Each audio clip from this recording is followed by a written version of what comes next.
Hey folks, it's Ray with Taste Radio. Right now I'm honored to be sitting down with Stephanie Reda, who is Director of Brand Development for Hal's New York.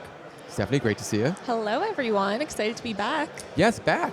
We sat down last year as part of our Taste Radio studio. We only had 10 minutes back then. We have a little bit longer now. I think we're going to chat for, 20, 30 minutes about Hal's New York. What an amazing brand this is. Yeah. So first and foremost, thank you so much for bringing all of your seltzer and all of your snacks here to BevNet Live. People are munching on them and enjoying them. Like, I think that's one of the hardest parts of an event, is trying to find something that's just something familiar, something that you know is going to be tasty, and to wash it down with some seltzer. So that's what you're providing today. Absolutely, and I think it's a little bit of something for everyone. We did some of our basic flavors. We do some really exciting other unique flavors, we'll say, that we'll talk about a little later. But yeah, for today's event, we just have our original sea salt kettle chips, our #1 flavor, over here in the white bag. And then we did our original sea salt popcorn, one of 3 popcorn SKUs. And we have our pretzel originals, which are just, the usual pretzel-shaped twist. And we just put our little Hal's New York spin on them. And no functional ingredients in these. No, not in those. Delicious taste, but yeah. Oh, that's other than that, that's not a bad thing. Again, I think when someone is going to reach for some pretzels or some popcorn or some chips, it's just like, that's what I want. Let's keep it simple. We don't need to mess around with it. Exactly. I feel like Hal's has been around for a while. But how old is the company now? So we're actually having our 10th birthday this summer for the seltzer, which is crazy to think about. I feel like it's been around for a year, but at the same time been around for longer than I've even been around for. So very excited to have this celebration of our 10th birthday. And then the chips have been around for about 5 years now. So I think one of my favorite things with the brand, we try to keep it very nostalgic with some of like the old school just packaging and flavors that we have as well. We have a lot of the traditional flavors, which, like I said, we have some more fun, exciting, innovative flavors, but we do want to keep it very classic. And with that, I think a lot of people feel as though it's been around for decades, and we always love to say it's not your grandfather's club soda. We try to make it very appealing to the younger generations and stuff with some of the new flavors we have, but at the same time keep that old school twist. Yeah, I think that is the interesting dynamic that Hal's presents, or how Hal's is positioned, in that when you do look at the brand, it feels like an old school brand from, it's been around forever. You said 10 years, but in a world that's driven by Gen Z consumers and millennial consumers, how does that sort of old school positioning, how does that old school branding fit into that dynamic? Well, I think at the same time, yes, as you said, so many of the Gen Zers, they want more exciting beverages now. They don't want to drink the sodas that have been around for hundreds of years at this point. They're reaching for the poppies, the culture pops, and then even with iced teas, they're not necessarily grabbing for the Arizonas. They want the just iced teas, the swoons of the world now. So I think with Hal's, we really are able to have that fun younger consumer with some of the flavors that we do have, such as fruit punch, mango, vanilla cream even, while still appealing. And it almost has that old school New York deli feel to it. Yep. And with the original flavors that we have, black cherry, lemon, lime. So I think there is some fun nostalgia to that, so that the younger generation does, want to try it out, but it's still something new and exciting. You have a fruit punch flavor? We do, yes. It's one of our summer seasonal flavors. Fruit punch seltzer? Yes. Okay. So it's clear. It's a little bit trippy. It's a fun red pinkish label, and when you open it up, it tastes like Hawaiian punch almost. It has that very old school fruit punch feel, but it has the clean ingredients of our traditional seltzers. People who listen to the podcast on a regular basis know that I love fruit punch, and I feel like there's not enough fruit punch flavors, or just fruit punch period, on the market. Yeah. So I'm glad that you have one. Well, we'll have to get you some to try. It's honestly my favorite flavor. Yeah. We talked about this last year. You refer to Hal's as a seltzer, the beverage as a seltzer, Correct. Not a club soda, not a sparkling water, as a seltzer, which is a very Northeast Absolutely. New York type of term. Is that something that people, are people recognizing that seltzer is, the same thing as sparkling water essentially? I think now they are. I remember about 5 years ago when I first started with Hal's, I was at one of my first national trade shows, and I'm telling everyone, seltzer, come try our seltzer, and I had people come over, they're like, oh, what is seltzer? And me being a native New Yorker, I was like, what do you mean, what's the seltzer? And had to explain to them that's just, sparkling water with just some more carbonation, more flavors. But I think we want to always stay true to the seltzer brand because it is such a staple part of New York. You have New York pizza, New York bagels, and New York seltzer. And then I think so much with even the hard seltzer lately that's been... Oh, yeah. That's really, I think, helped the seltzer name, so people are a lot more aware of it. It does raise the question more if we are a hard seltzer, or they get a little confused when they see it's seltzer with no alcohol in it. But, I mean, yeah, I think it's definitely helped the name and helped us a lot. I think it's also great to use the word seltzer when people in this area pronounce the word water as water.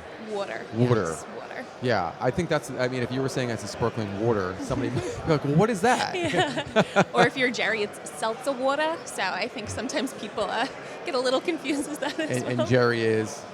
Jerry is Big Geysers COO president, and also I'm very lucky to be his daughter. Yes. So I've grown up in the industry, been flipping bottles around since I can truly remember. So it's been a really amazing experience to just be able to have grown up in the industry and be a part of it every step of the way with him. I mean, I don't have a better role model between him and Lewis, who I've also grown up around, and it's just been an amazing experience to have built this with the both of them. Totally. I want to talk more about your role and your evolution before we hopped in the mic, so I was talking about, okay, so what does a director of brand development do? And it sounds very much like a founder. So, I want to talk more about that in a sec. But going back to the seltzers and flavor innovation and, how it fits into modern consumer culture, when you are thinking about flavor development and you are creating seasonal flavors, how much testing goes on? Because you yourself, you're a young person. Is it just instinct? Is it intuitive that you think that your consumers will like a particular flavor, or is it a lot more research, data, focus group driven? Yeah, it's a little bit of everything, to be honest. I think at this point we have a very established fan base and we know what they're going to gravitate towards. At the end of the day, with all the innovation that we have come out with, I think the top flavors are always going to be, whether it's for the chips or for the seltzer, our original black cherry, lemon, and lime for seltzer. And then even for the chips, it's original barbecue and sea salt and vinegar. So you're always going to have those classic flavors that are going to be on top. So we try to always be cognizant of that. And then at the same time, with all the innovation we do want to come out with, we never want to cannibalize our own space. So we're very aware that, especially in the stores up and down the street, the bodegas, the little markets, they only have so much space. So we don't want to come out with these new flavors that we, of course, have hopes they're going to do well. We know they will do well, but we don't want to be taking away from our own shelf space and taking away from some of our top sellers. It's so funny you say that, because I was just talking to Nicole Dawes, who's the founder of Nixie. They make sparkling water now. They make a soda as well, a zero sugar soda. And she was talking about the importance of knowing and promoting your best sellers and not, not putting a product out there where another product that you have in your portfolio could be doing better, and it could be doing better. I also think about package type, because you have cans and you have bottles as well. How does that work? How do you think about where certain packages belong in certain stores and retailers? Yeah, so we have our standard 20-ounce single-serve seltzer. That's been our bread and butter, our day one. And within the past couple years, just with some of the changes that the corporate cafeterias were doing, they did a lot of no plastic initiatives. And as soon as those took into play, we received so many different emails, inquiries from consumers, and just even the customers reaching out directly to us saying that they were receiving so many questions by asking, where's our house seltzer? We miss our house seltzer. So that really was the reason that we expanded into the 16-ounce cans. And from there, we are selective with where we'll place it, but I think that's really grown organically up and down the street more than we had thought. So we do want to traditionally stick to placing the 20-ounce single serve up and down the street in 7-Elevens with a lot of our chain authorizations and other accounts. But yeah, it's doing well up and down the street. Even though that wasn't the traditional focus, I think we're a little surprised about how well it has done. How do you think about your social media strategy and making sure that what's being portrayed is an honest representation of the brand? Yeah, absolutely. I think what you were saying before, it's kind of hard to be inauthentic because it's going to be shown. If we're trying to be something that we're not, it's going to be very evident to whoever's viewing our profile and whoever's a true fan to the brand. So at the end of the day, we are a seltzer and chip company. I don't think it's more fun than seltzer and chips. So we really just, try to keep it fun, keep it very light, and just highlight the different aspects we have, whether it's all the exciting flavors we have, the new innovation we have, or just some of the classics that we have with the chips, the new pretzels that we recently launched, the popcorn. We also have some new ginger ales that we launched that have been really fun. It was the first time we experimented with doing some flavored ginger ale. So we have the grape and raspberry, and I think that's brought a whole new fan base. So that's been really fun to do as well. And just, we always showcase them and highlight them first on social media and get our fans really excited. And then our distribution's been so great so that as soon as we're posting and the consumers see this, they're able to go directly to their local deli or market and purchase it. We've talked so much about your younger consumers, or the folks that make up the younger part of your consumer base. But if you're up and down the street in New York City, I would think you're attracting a lot of blue-collar workers. Mm-hmm. Do you have to market to those folks, or is it more a function of we just have to be available for them at all times? More so available. We do want to market to everyone, but our biggest customer at the end of the day is 7-Eleven. So that obviously is getting so many different blue-collar workers every single day, probably more than any other market, I would have to think. So we want to just always make sure that we're readily available and more often the exclusive seltzer in these accounts. So we want to go in there and be the only seltzer that's sold there, be the only kettle chip that's sold there. That's been a big strategy for us that we've seen works a lot. And with that, you don't even need to market as much necessarily. How do you become the only seltzer or only kettle chip that's sold at 7-Eleven? We have an amazing sales team. Okay. And, just they've built incredible relationships. And then when you go in there and then just show the numbers that we have and the prices that we're being sold for, it's a way that we can kind of just wipe out the competition. When you say the prices, are you trying to undercut your competitors? We'll say we're a better product at a better price. Okay. What's the typical price of a can or a bottle of seltzer at 7-Eleven? I mean, it depends on whether or not they're running the promotion. So some of the franchises might, some of the franchises might not, but we'll try to keep a sweet spot around $2 per bottle. Okay. And your chips? And our chips, they can range anywhere. I mean, it's going to depend if they're... And by chips, I mean your snacks. Yeah. It depends. We have the small bags, we have a 5-ounce bag, and then an 8-ounce bag. So we usually will run a lot of promos, especially at the chain stores, but it could depend anywhere from $2.50 a bag. So we try to keep it at a reasonable price, and then we'll build those in with a lot of meal deals. How often do you run promotions for the brand? It's really going to depend on the market that we're talking about. King Cullen, which is a chain in Long Island, they do a really good job with our promos that will run sometimes seasonally, sometimes for the year. Same with Stop and Shop, ShopRite, 7-Eleven, as I mentioned prior. Target, we have promos as well. So a lot of them are on either seasonal schedules or they might be for the year. Whole Foods, we're on just different, they'll be like 2 weeks on, 2 weeks off, a schedule like that. Sometimes I hear from founders, in particular ones here at BevNet Live, about what it takes to be successful in New York City, in Manhattan, at the bodegas. And you go in there, and it's actually kind of surprising how much inventory, how many the selection, the broad selection that some of these places have. And there's so many options. People can just pick up whatever they want, and why would they pick up your brand? What's compelling them to pick up your brand? If you could whittle it down to say 1 or 2 reasons why or how you're successful up and down the street in New York City, what would they be?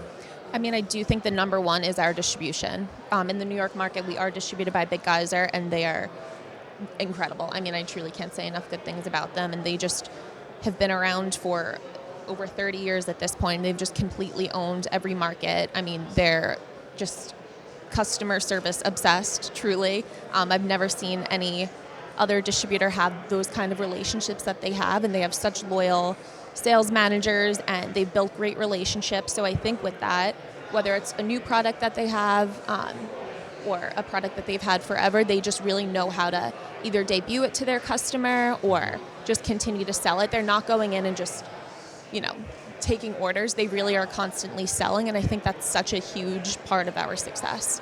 And going back to that, and then also, like I said, I think just the innovation that we've had. like we mentioned before, the fruit punch seltzer, some of the chip flavors we have a honey barbecue, a dill pickle, a buffalo ranch. So a lot of those we don't see from our competitors. And then same with the seltzer with the ginger ale. We're doing a lot of things that appeal to just vast demographics and consumers. In the bodegas, I think the owners have a ton of power, as they should, in terms of where a product should be placed, where it should be merchandised on shelf. I also think the distributor probably has a good amount of influence and input as well. But how do you get them working together to best support your brand? Mm-hmm. I mean, yeah, at the end of the day, it is going to be the bodega owner's choice where to put the product, and they only have so much space because they, of course, have so many different products. So a lot of it is up to our sales team to work with the bodega owners, managers, to try to find the best space. We always want to be in that premium eye-level selling position. Eye level is buy level, and we really want to always just try to gain that space. And with that, it kind of has to be a successful product that's going to be in that space.